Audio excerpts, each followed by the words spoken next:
Okay. Hello. And this is like really, this stage is very, I always have to, I like to look at the audience when I'm talking, and it's not really helping that it's blasting against me, but it's very good for the video, I hear. Welcome to the HYPERTALKS of IndieCade Europe 2019. We are running a bit late, I'm sorry about that. But we have, and usually I would prepare fantastic presentations and stuff like that to introduce the speakers, but we had cancellations and emails that didn't reach the right people and so on. So I made slides, but I'm not going to show them. I'm also not going to tell a long story. Instead, I would like to welcome the first speaker on stage, Kay. Hello. I am very, very, very excited to be here. So I might speak very fast because I'm a little bit excited and nervous. But my name is Karhu. I developed a game that's here today called Kroma. My collaborators are Carol Mertz and Francesca Carletto-Leon. And we previously were also working with a woman named Temi, just to give them some credit.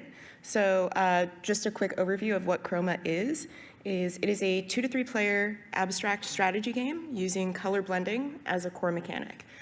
If you haven't played it yet, we're still here, and we will still be here until the end of the festival tonight in the tabletop section. So what I'm going to talk about is how do you prototype a physical game that relies on materials that require difficult manufacturing and engineering. So for us, it was not the kind of thing that you could really easily paper prototype. And we knew early on that we needed something pretty intense.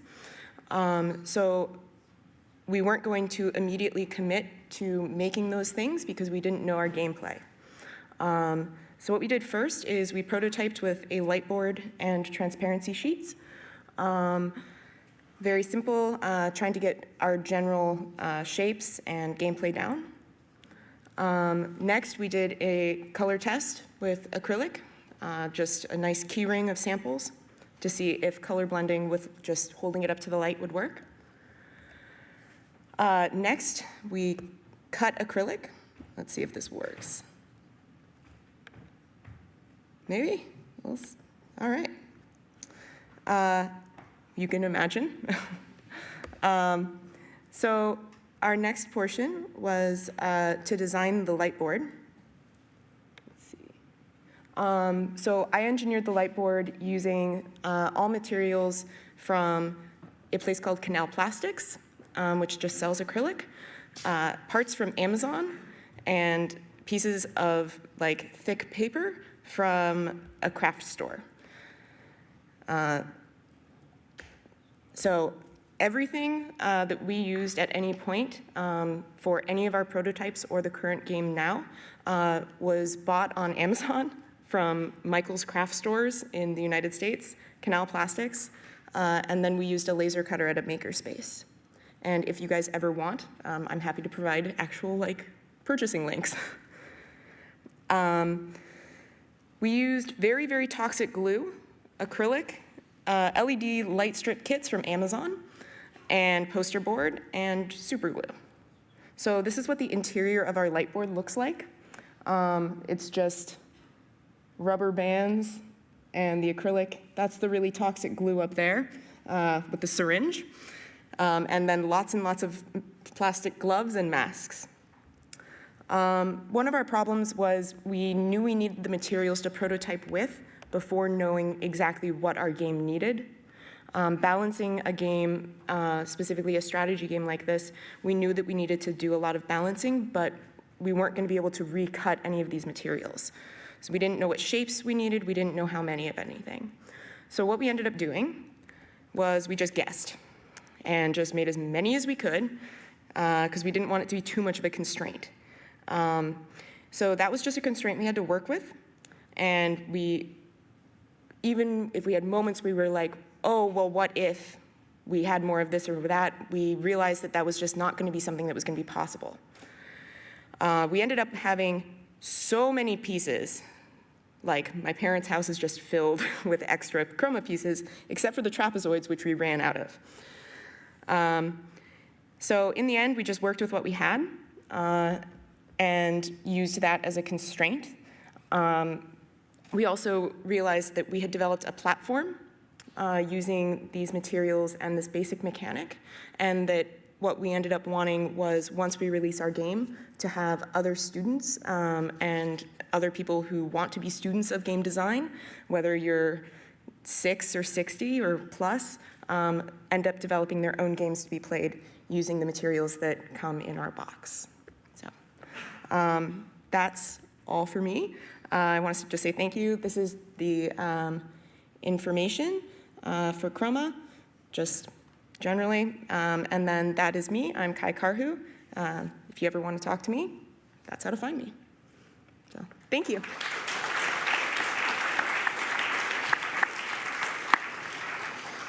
Okay, and since we are so hyper, we just switch to the next player immediately, if I...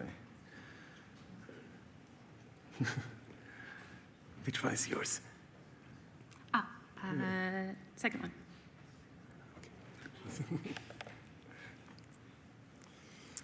Okay. Now you introduce. Perfect. Hello, I am Martzi Campos. I am here with the game AR Box, which is an augmented reality escape room in a box. I'm here with my developers, Jesse Vigil and Sean Bloom, and I'm going to talk to you about how to enchant everyday objects with AR. So some of you may recognize this quote by Arthur C. Clarke, a science fiction writer, which is, "Any sufficiently advanced technology is indistinguishable from magic." But I don't know if that's true anymore. Technology is pretty advanced, and lots of us don't know how it works. And also, when technology doesn't work, we get really upset. We expect it to behave a certain way every time. But when we deal with magic, we understand it's more mercurial, it's unpredictable, and it may do things we don't expect. So technology is not necessarily indistinguishable from magic.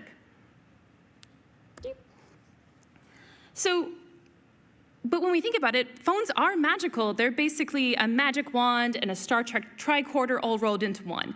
It's amazing what phones can do today. And I think AR, augmented reality, is one of its coolest tricks.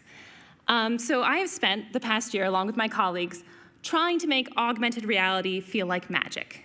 And here's a few things that I learned. So, yeah, sorry to break it to you all, but screens aren't magical. They're not. They don't, at least not initially. They don't read as magical. Touching things is magical, and I'm not just saying that because I'm a physical installation artist, I promise. Seeing a magic trick performed on a TV is not the same as seeing it in real life. The ability to touch, we add, and see with our own eyes, we add a lot of weight to that.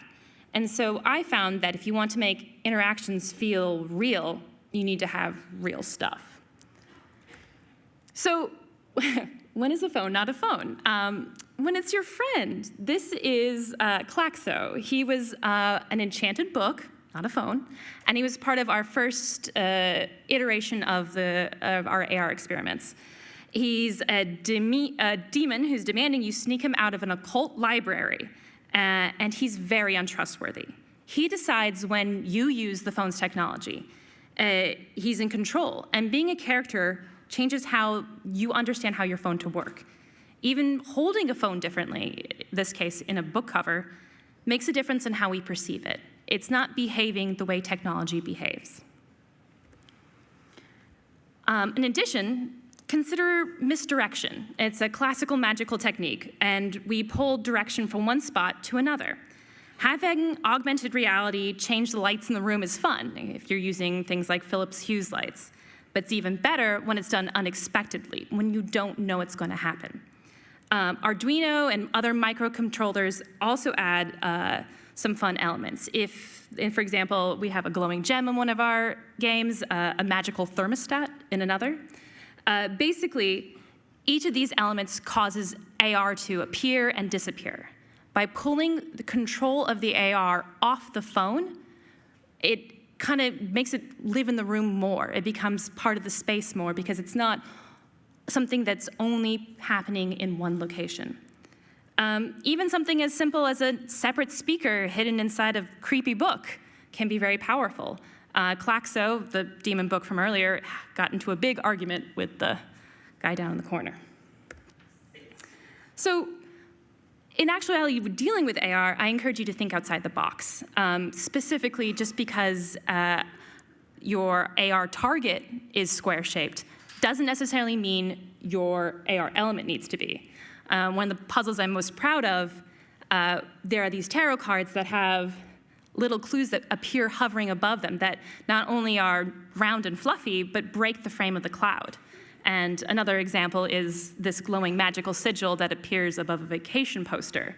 It's got the triple whammy of being glowing, floating, and slightly transparent and round, which is very, very magical, obviously. And the last bit of advice I would give is don't show the same thing. In this example of a puzzle, we have 3 phones that all see different things on the same AR target. One sees a cute horse, other sees a warm fireplace, the other one sees some text. We expect phones, again, to behave the same way. If they all start doing different things, that causes an element of confusion, and that's a place where magic can grow. And the other nice trick here is there's a lot of playing with depth. The targets are at the bottom of the box, but when you look, the AR reveals hidden depths below the box. Again, play with the unexpected and play with what people aren't thinking they're going to see, and that can give you magical elements. So good luck enchanting, and thank you.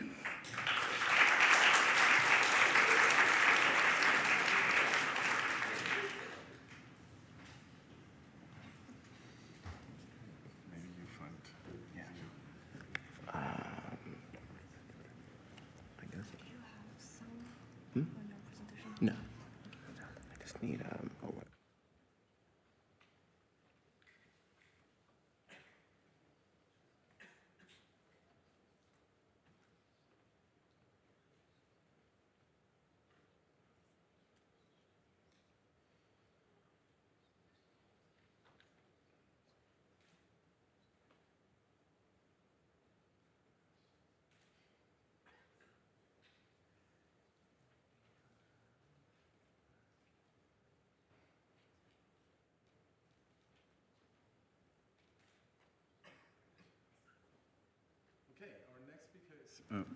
our next speaker is Jean-Pierre. Wait, how do I connect it? In a second. Okay. I think if you make it, I mean, Oh, here it he is. presses the button as soon as you. Okay. Is it French now? Is it French? Yeah. That should be it, right? Okay, so can I do this? Yeah, Nope. I think he usually changes the.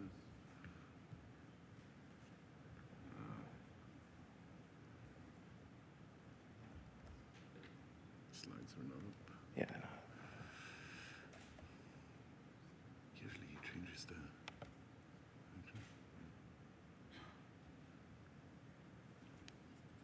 It's not our thing.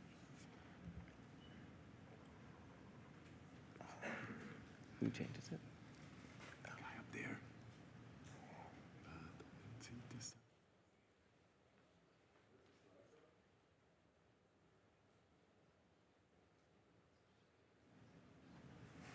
So we can see it here, but you can see it. Yeah.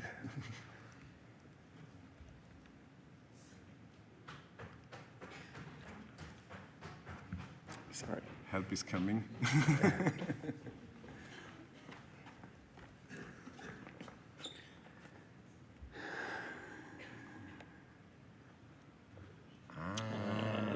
at that. Sorry.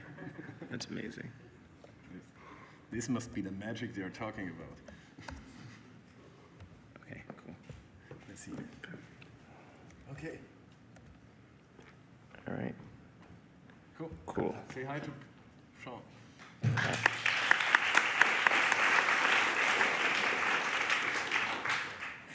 Yeah, hi everyone. My name is Jean-Pierre, and my talk is Making Choices. For choices, after I finished writing everything, I realized a better name for this is just simply Making Choices. So, yes, again, my name is Jean-Pierre. I make digital games. I make physical games that you play in real space, and I make procedurally generated voice control games. But I also work on a podcast, which actually happens to be a game. And the name of this game, you might have guessed, is called Choices. Now, what is Choices? Choices is an alternate reality game that you play in the form of a podcast, and listeners can participate in the investigative story. During each season, the investigator researches a story, and each episode, I come to a point where I need to make a decision, and I do not know what to do, and that is where the listeners come in. After an episode ends, the website will be updated with the decisions that I need to make, and people go to that website and they vote for what I do next. This is how the story progresses, and each episode is based on what people vote to do next. So I'm going to talk about what goes into an episode. I work on this mostly by myself, so it's a longer process than I would like it to be. At the moment, I have 3 episodes up, and I'm working on episode 4, but it got a bit delayed because, life gets in the way.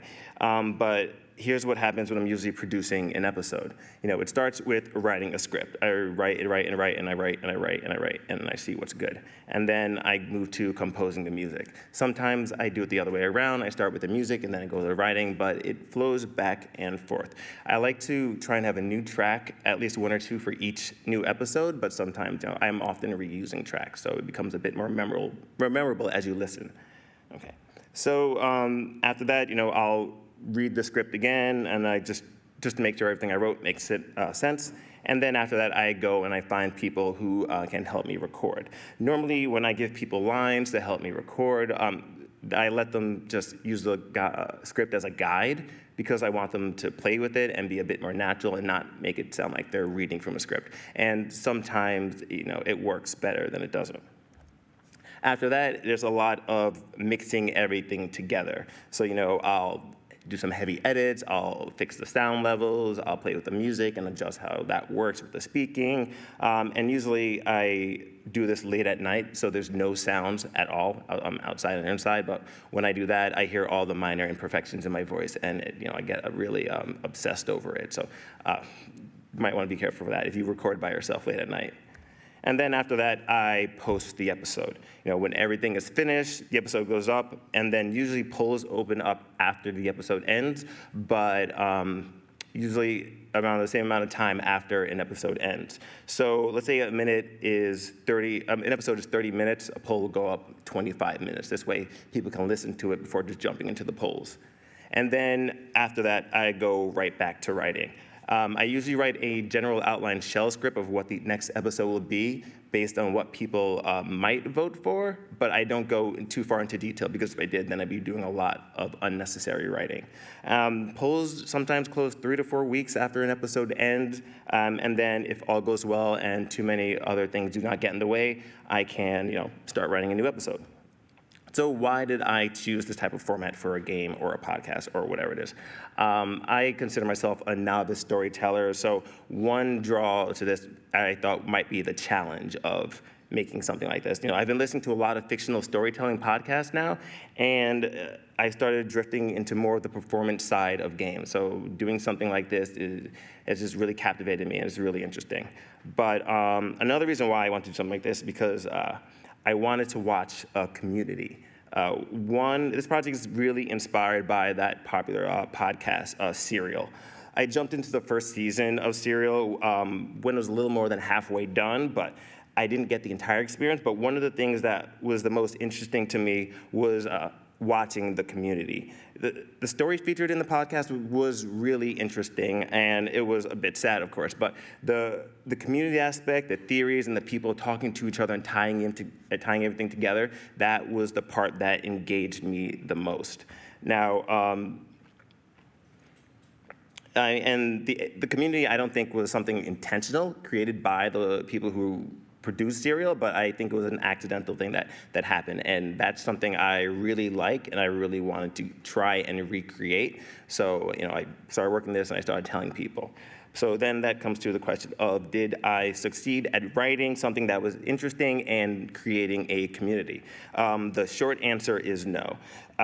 Well, I'm talking to my therapist, and she says I need to be a bit more positive, so instead I'm just going to say not yet and not no. I did not complete this yet. I would like to, and this can be due for a number of reasons. The sporadic releasing of episodes is not consistent every 2 weeks or every month or something. It's really just whenever it's done. It could be that it could be too high of a barrier to entry. It's a new project, and it doesn't really exist in many other places, so people might think it's a bit too weird to jump into. And maybe the content's not good, but I am not sure yet. So what do I do now? Episode 4, hopefully it will come out in couple of weeks, maybe a month, maybe 2. It's when I get it done, really.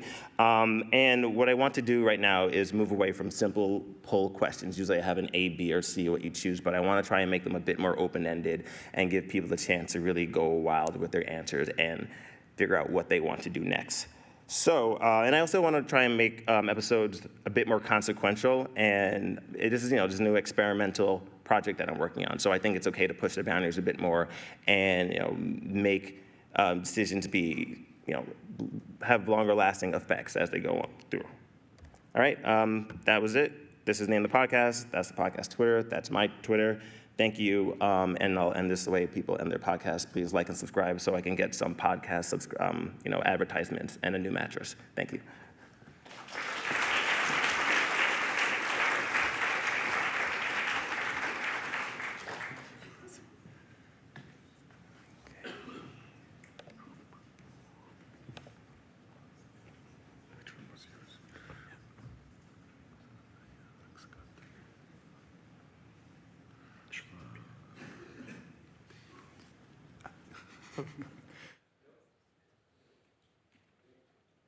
Say hi to Yannick.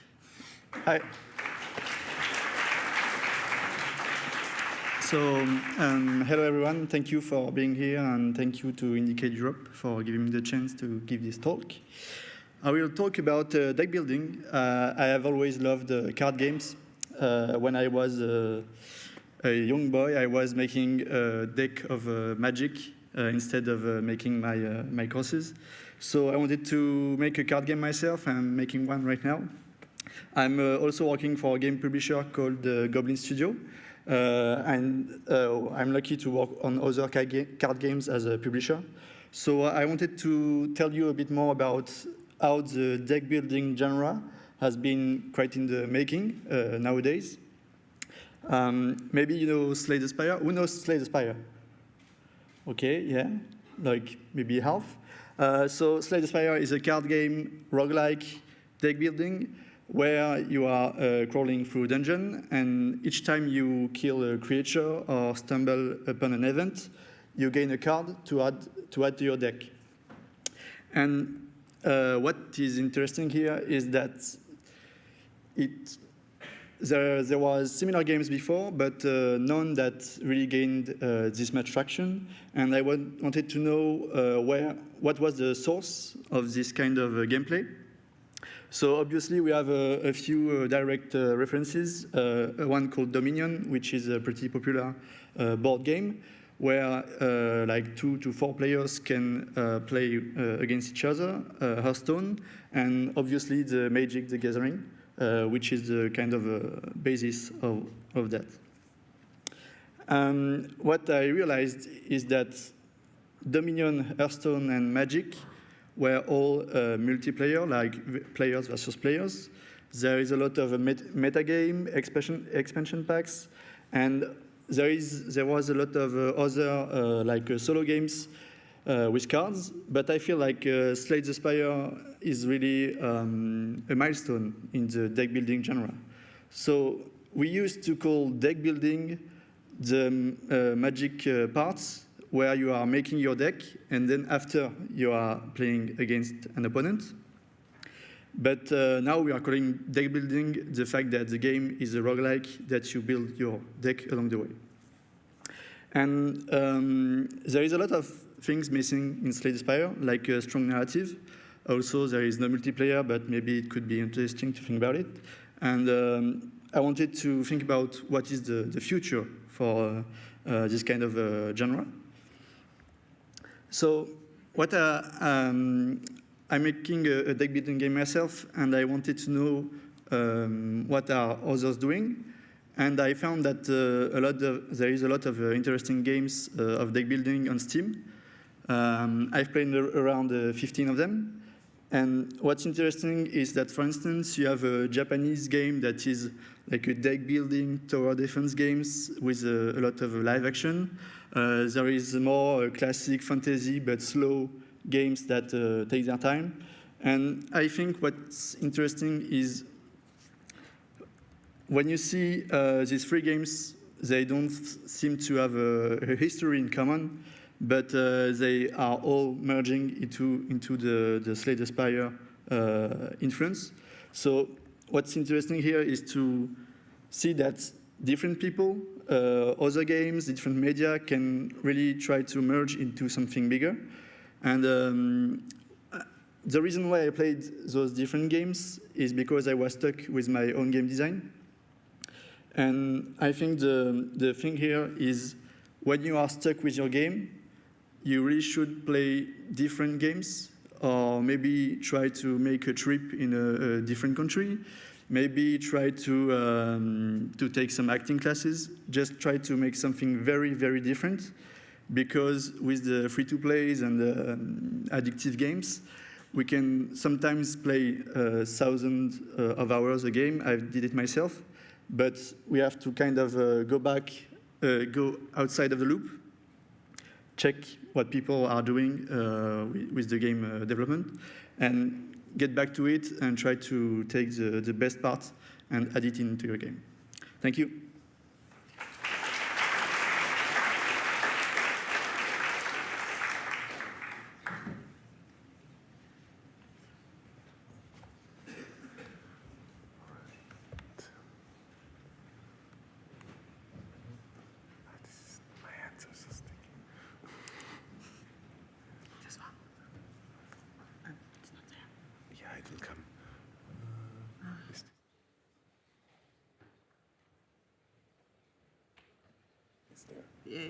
Okay, say hi to Alexandra.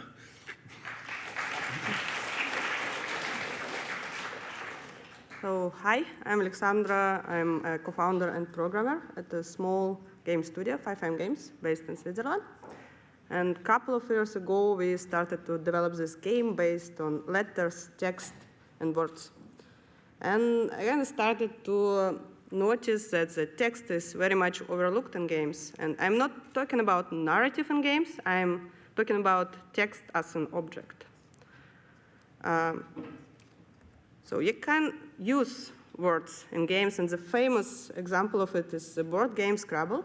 If you don't know the Scrabble, it's a board game where your goal is to create the longest word out of letters you have. And the game is fun to play. But look what happens if we add just a little bit of an action to Scrabble. This game, Letter Quest, is actually an advanced Scrabble, but you apply Scrabble to kill enemies. And this is much more fun, right? And there are some games who went even deeper with the Scrabble inspiration. Typoman took this mechanic to the next level. So there you can create words which are placed inside of the game world. You can transform words and use them to change your environment. Another example is Lost Word games. Here you can collect some words from the game, put them in your inventory, and then use them to interact with your surroundings. The other part of the same game placed inside of the diary. And there, the words are actually platforms, so you can move on them. You can also move the words around, and you can swap them and change the meaning of the whole text and the level. And this ability to change the meaning of the text, it's a pretty much powerful tool, because you can use it in very interesting ways. So in this game, Today I Die, you can replace words to change the meaning of the text, and you will get the different levels. So you will change the level completely. Also, by changing the meaning of the text here, you not only change how the level looks like, you also can change the logic. So on the left slide, where it's written Today I Die, This girl, she's sinking. On the right example, she's swimming because it's Stays Today Swim. And there is one game which mastered this kind of game logic words-based system, and this is Baba Is You, and I think many of you know this game. So here, each of the text part is actually movable, so you can move it around, you can create sentences, and this order of the words will define the rules of the level. It's a really cool game. Play it if you didn't. It's really hard to beat, but it's a cool idea. And here, maybe you don't have that much of narrative like in previous examples, but it makes this to a very advanced puzzle. And there are lots of games which will use some kind of word manipulation or text manipulation. The mechanics is even here in the exhibitions, at least 2 games which will do it. Nanotales and our game. So I want to finish the talk with a game I'm excited to work myself. It's called Letters Written Adventure. And here you can use words to transform some drawing. You can also transform words, create new ones. So it makes it to a puzzle and riddle game. Also, those drawings, they will remember your words choices. So we have a branching narrative, and each playthrough will be different.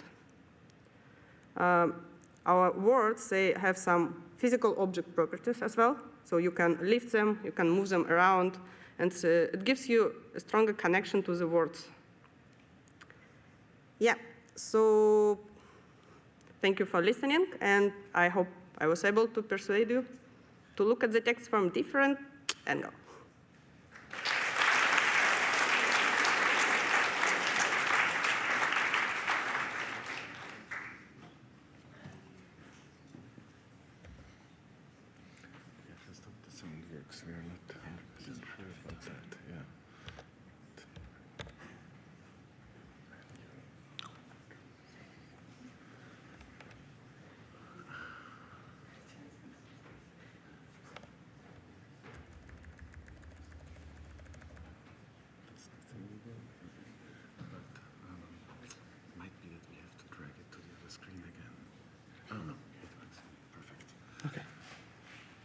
Okay, please give a warm welcome to Gareth.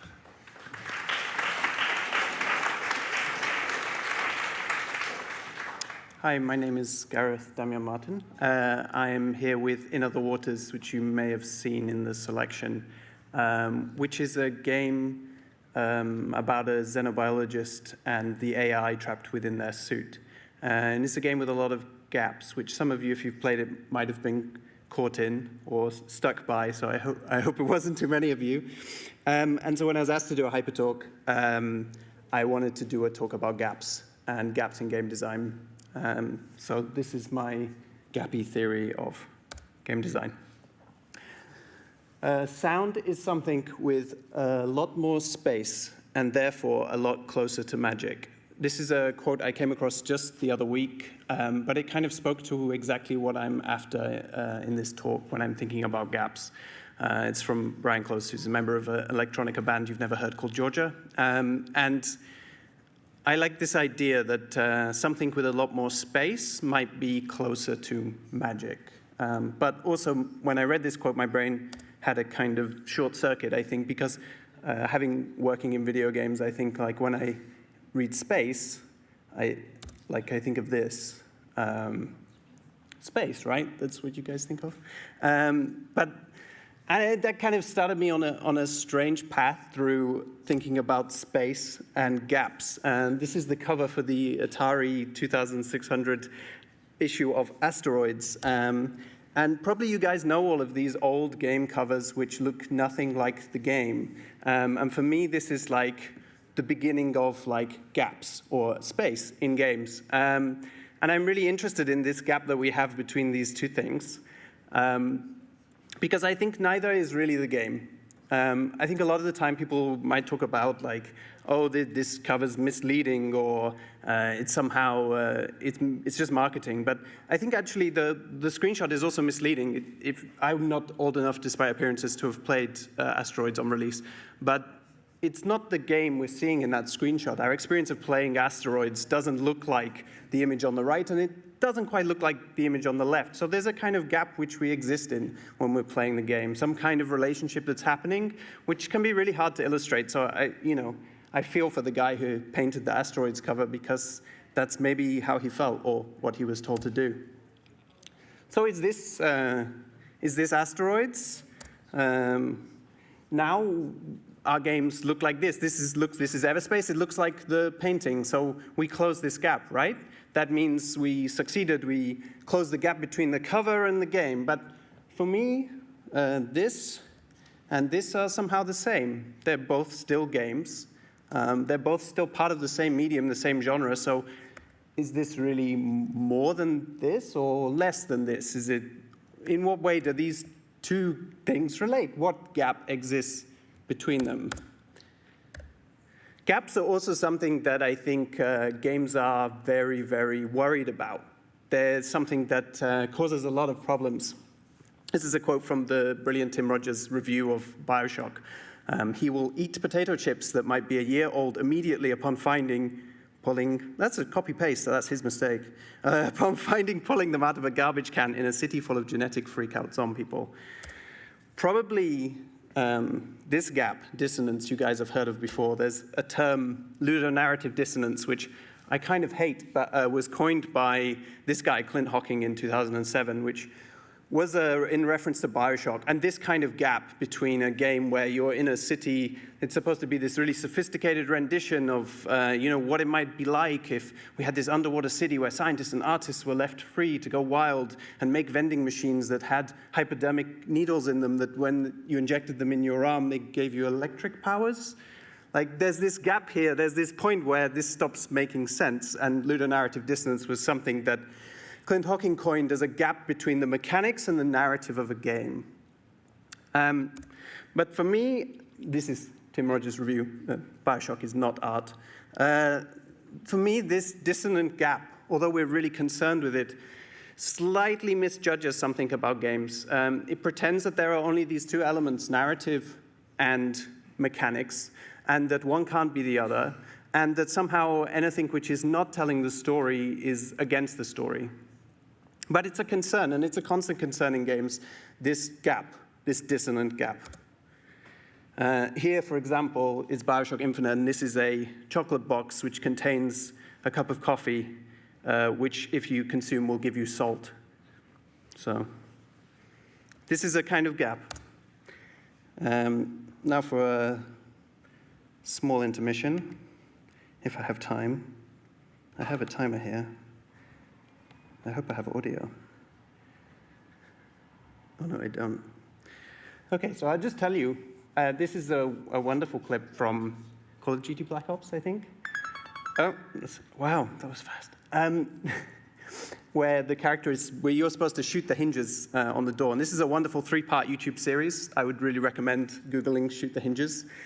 Because what you can't hear in the audio is the non-player character going, shoot the hinges. Shoot the hinges. Oh, you get the idea. And as the player goes further away, the character switches to radio and continues to say, shoot the hinges. And the player just goes and wanders off into the forest and hangs around. And so you kind of might be like, this is the real problem gap, right? This is what game designers really want to destroy. We don't want this gap where players can just go wander off and here shoot the hinges all the time. But I think, and I already ran out of time, but I think this is a very generative gap. And I don't think we should be afraid of this at all. In fact, I think this is at the heart of games and game design to me. Let me get back. I can just look at my own screen. It's a Moby Dick quote. There are some enterprises in which a careful disorderliness is the true method.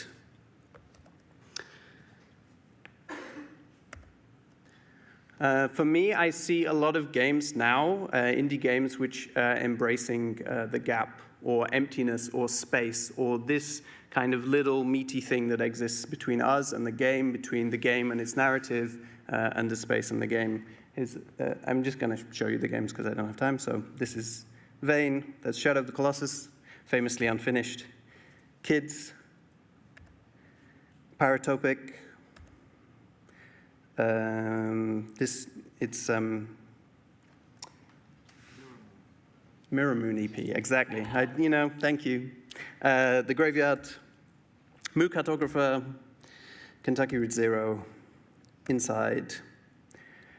And finally, because I'm the last talk, so I'm taking advantage of this extra time, fill this in later is my design thesis. As a solo developer, I leave gaps. I leave a lot of gaps because you can't make everything all at once. So I just leave myself little notes to fill it in later, and I'd recommend that you all leave gaps in your games. Thank you.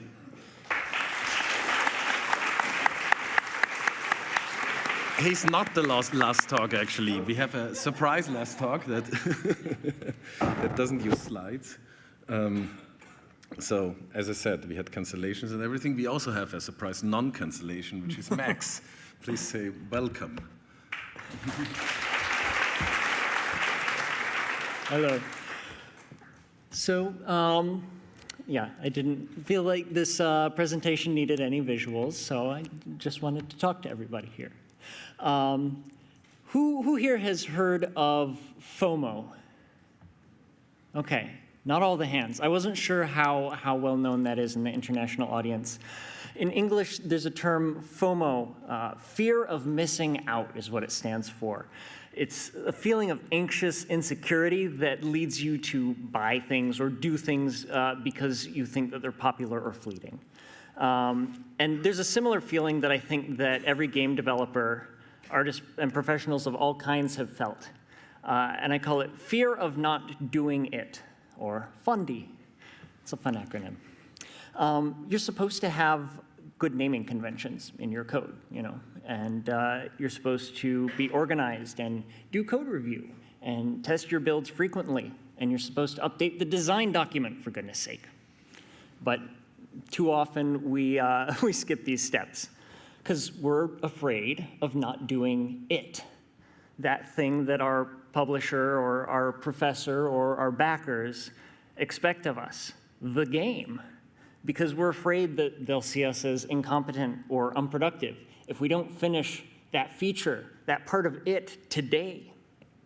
But in reality, those best practices that I mentioned, they exist for a reason. They save us time in the long run. So this talk is a short story of our experience with the fear of not doing it and how we managed to overcome it to some degree. The game that my team worked on, Elementara, started as a student project at our university, and that phase of it had a lot of FONDY. We rushed into development too recklessly and anxiously. It was a mess under the hood, and in the end, we spent so much time fixing bugs that we didn't get to do a lot of the things that we wanted to. And so when we got the opportunity to make a commercial game for a real publisher, we were very determined to do things differently. We didn't want to make that same mistake again. So we spent a full day discussing and documenting naming conventions. We tried out a bunch of different plugins for some of the features that we needed on our game, analyzing the pros and cons. We periodically cleaned up our blueprints and added comments along the way to make them more readable. And we wrote build scripts. And whenever somebody ran into a problem with one of those build scripts, we improved them. We fixed compiler and runtime warnings as they came up most of the time. That one we flaked on a little bit. But at one point, as always happens, circumstances and personnel changed at our publisher. We got some very significant change requests, agreeable ones. I'm not necessarily complaining. We really like how it turned out. And of course, during the last few months of production, due to those changes, we changed a lot about the game. We completely rewrote the dialogue. We rebuilt the level from scratch, and we even significantly changed the way that the creatures and the plants and the terrain interact with each other. And throughout those massive changes, we had bugs, of course, and we had some pretty difficult ones, but they weren't overbearing, and they didn't cascade. And overall, we felt like we were able to do this pretty quickly. So game development is an iterative process. Things are bound to change, and thankfully, we had afforded ourselves the flexibility to make a lot of changes by curating the processes by which we make it and the foundation upon which we build it. And I think the main thing that made those best practices work for us was because we did them for better reason than just, I read on Stack Overflow that this is what you're supposed to do. We did them out of respect for each other. Imagine a teammate losing a bunch of work because of a merge conflict, or because they spent time working on the wrong file because it was named poorly. These are real things that happen to us, and we couldn't stand doing that to each other. So whenever those hiccups happened, we tried to fix them. And we kept in mind every step of the way how each thing that we did might affect the rest of the team for the rest of our time together. So with some respect and awareness and an eagerness to help, perhaps a dash of compulsive pedanticness and an appreciation for craft, but primarily respect, that, I believe, is how we were able to overcome Fondi, and perhaps how you can too. Investing in your foundation and your team sets your project up for success and allows you to do it as best you can. Thank you.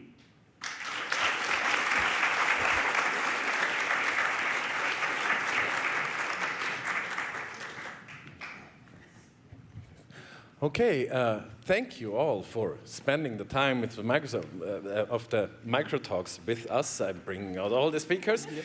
Before we give a final applause, Alexandra has a little announcement.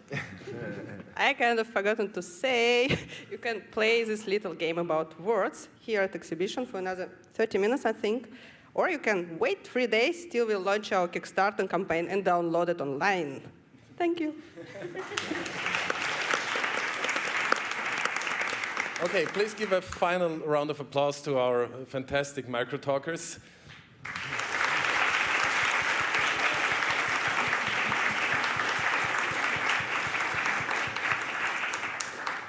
And now I have the official mission to kick all of you out because we have to set up for the award ceremony. Thank you for coming.